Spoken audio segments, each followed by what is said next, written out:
Good morning, dear student. Today's topic is characteristics of a sound wave.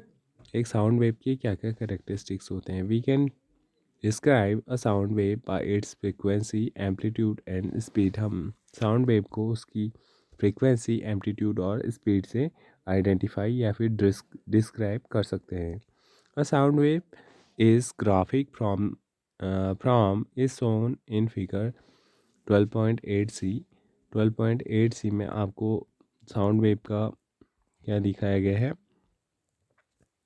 एक diagram दिखाया गया है. यहाँ पर आप लोग देख सकते हैं साउंड प्रोपेगेट इट डेंसिटी और pressure variation as shown in figure ABC represent graphically the density and pressure variation के बारे में आपको यहाँ पर डायग्राम में दिखाया गया है. ठीक है, which represent how density and pressure change when the sound wave moves in the medium. इसमें आपको दिखाया गया है कि जो डेंसिटी है और प्रेशर है साउंड वेव की वो कैसे चेंज होती है जैसे जैसे साउंड वेव मीडियम में क्या करती है, मूव करती है. The density as well as the pressure of the medium at a given time varies with distance. तो जो डेंसिटी होती है और प्रेशर होता है वो मीडियम में जैसे जैसे आगे जाती है टाइम के साथ साथ उसमें क्या होते हैं, वेरिएशन देखने को मिलते हैं अलग अलग डिस्टेंस में.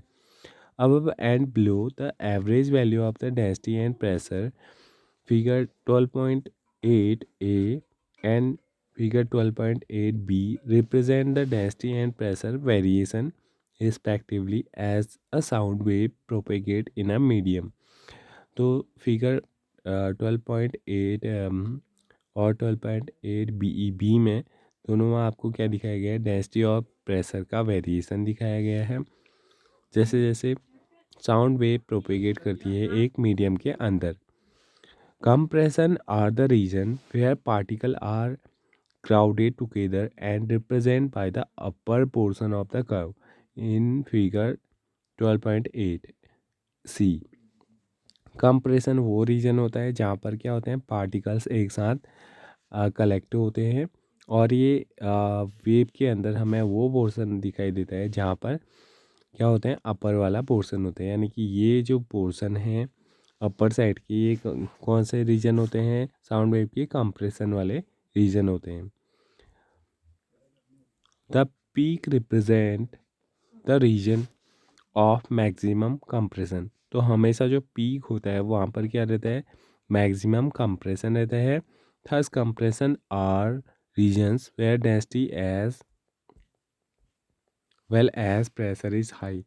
तो पीक ऐसा रीजन होता है जहाँ पर डेंसिटी के साथ साथ प्रेशर भी हाई रहता है. Rarefaction are the region of lower pressure where particle are spread apart and are represented by the valley.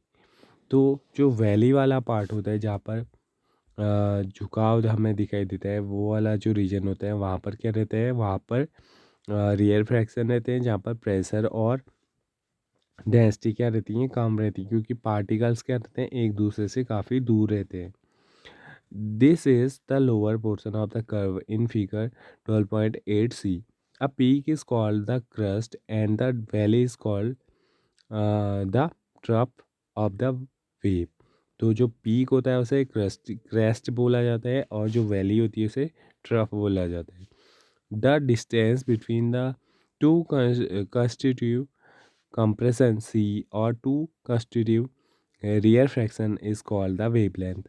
तो जब हम वेवलेंथ की बात करते हैं तो एक कंप्रेशन से जो नेक्स्ट कंप्रेशन के बीच का जो डिस्टेंस होता है उसे हम क्या बोलते हैं, उसे ही हम वेवलेंथ बोलते हैं. इसे किससे डिनोट किया जाता है, लैम्डा से.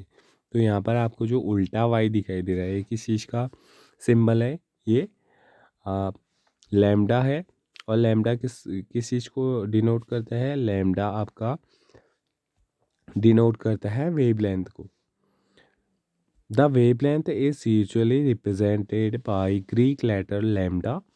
It's SI unit is metre. और इसकी जो एसआई यूनिट होती है वो मीटर होती है क्योंकि ये क्या है, दो कंप्रेशन या फिर दो रियर फ्रैक्शन के बीच का डिस्टेंस है, और डिस्टेंस की जो एसआई यूनिट होती है वो मीटर होती है, इसलिए वेवलेंथ की भी एसआई यूनिट मीटर ही होती है। यहाँ पर आपको एक साइंटिस्ट के बारे में दिया गया है। हेनरिक रुडोल्फ हर्ज was born in 12 February 1857 in Hamburg, Germany, and educated at the University of Berlin. He confirmed J.C. Maxwell's electromagnetic theory by his experiment. He led to the foundation for future development of radio, telephone, telegraph, and even television. He also discovered the photoelectric effect, which was later explained by Albert Einstein. The SI unit of frequency was named as Hertz in his honor. तो उनके नाम के honour में, यानी कि उनको सम्मान देने के लिए जो एसआई यूनिट है फ्रीक्वेंसी की, उसको क्या बोला जाता है? हर्ट्ज बोला जाता है। अब फ्रीक्वेंसी क्या होती है? Frequency tell us how frequently an event occur. कोई इवेंट कितने फ्रीक्वेंटली हो रहा है, इसके बारे में हमें किस चीज़ से पता चलता है? फ्रीक्वेंसी से पता चलता है। Suppose you are beating a drum, अगर आप एक ड्रम को बीट कर रहे हैं, how many time you are beating the drum in unit time is called the frequency of your beating the drum. तो आप एक यूनिट टाइम में, यानी कि आप 1 मिनट के अंदर कितने बार ड्रम को पीट रहे हैं, वो क्या होगा? एक आपकी फ्रीक्वेंसी होगी।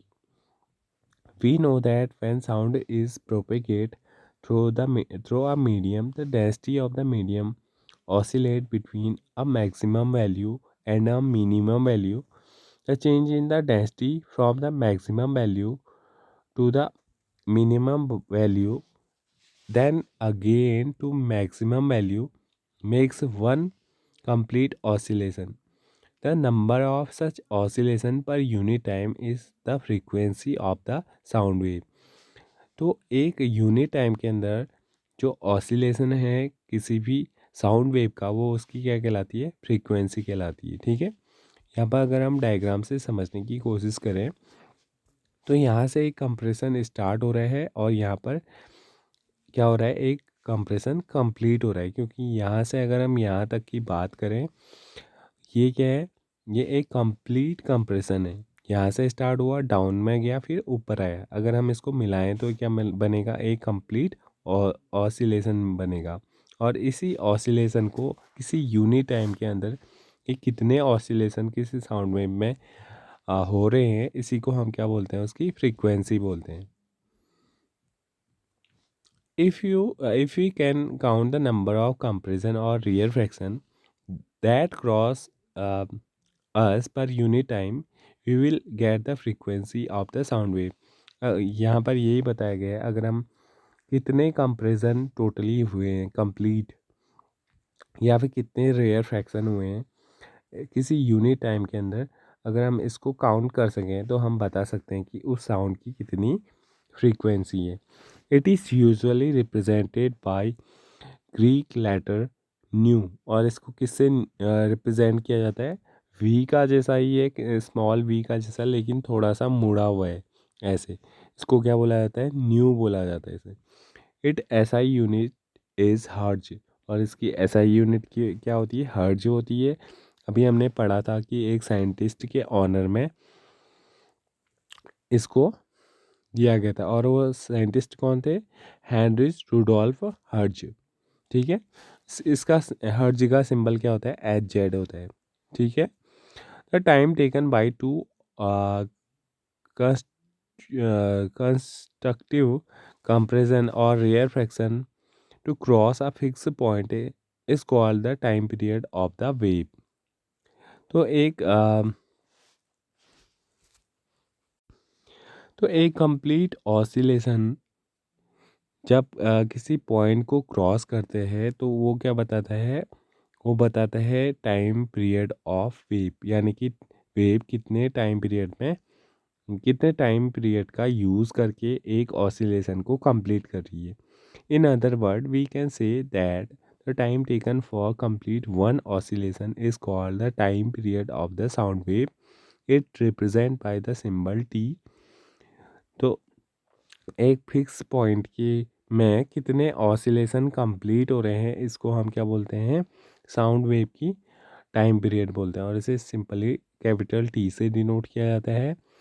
It's SI unit is second. Frequency and time period are related as follows. और यहाँ पर आपको बताया गया है जो फ्रीक्वेंसी है और टाइम पीरियड है वो कैसे रिलेटेड हैं। वो रिलेटेड हैं इनडायरेक्टली, यानी कि न्यू इक्वल टू 1/T। तो आज का लेक्चर यहाँ पर कंप्लीट होता है। I hope you understand. इससे आगे हम नेक्स्ट वीडियो में देखेंगे। Thank you.